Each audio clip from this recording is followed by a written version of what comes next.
بچه ها گیر نکنین این وقتی وسط. بذار من بیام. نه مشکل نداره. دارم فیلم میگیرم. خب یه لحظه.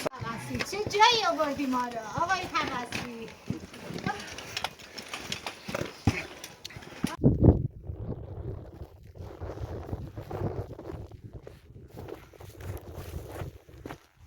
بچه اون پایینم، من نمیدونم کنون دختر برید این مسیرمون بودم اومدیم اینجوری بالا.